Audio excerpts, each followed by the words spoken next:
l'objet de cette rencontre, c'est pour annoncer le prix officiel du Hajj 2026, qui a donc été fixé par l'arrêté numéro 004 du 13 janvier.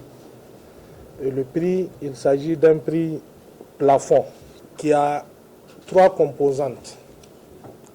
La première composante, naturellement, c'est le prix du billet d'avion.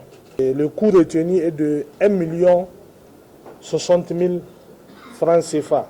L'ensemble des prestations saoudiennes liées au Hajj sont estimées à un prix de 1 764 469,5 francs CFA.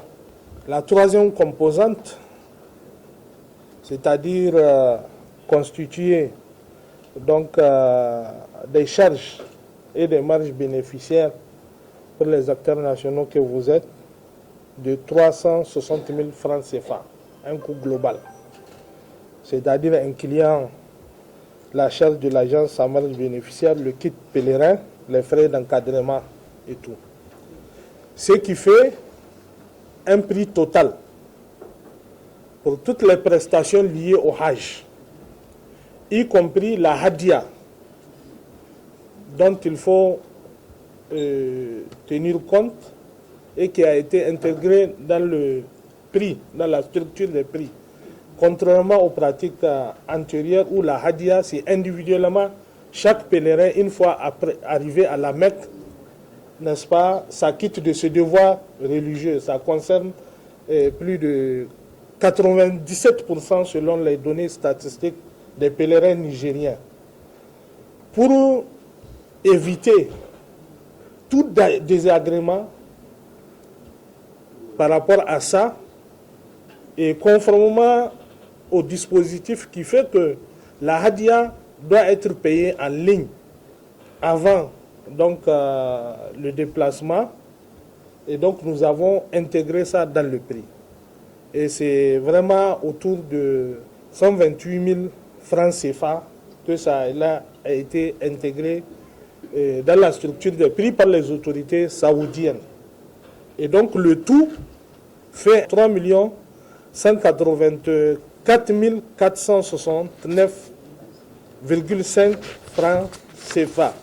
Nous avons un constat d'une réduction de l'ordre de 90 231,70 francs CFA par rapport au prix de l'année passée si on n'intègre pas la Hadia. L'année passée, le prix était de 3 146 541 francs CFA. Alors que le prix sans la Hadia est de 3 056 309,50 francs CFA. Donc quand on fait la différence, ça fait quand même une diminution, en tout cas nette, de 90 000 francs CFA. Maintenant, en intégrant la Hadia, donc ça va dépasser un peu de l'ordre de 37 928 francs CFA du prix par rapport à l'année passée. C'est qu'on peut le voir comme étant une sorte d'augmentation, mais c'est une augmentation relative. Parce que si là-bas, pour les années antérieures, les gens payaient la Hadia à des montants variés, chacun en fonction de ses capacités et de la situation du prix là-bas. Et c'est là vraiment, c'est toujours dans la vision globale des plus hautes autorités de faire en sorte que, en tout cas, les services sociaux soient très accessibles et à moindre coût aux populations.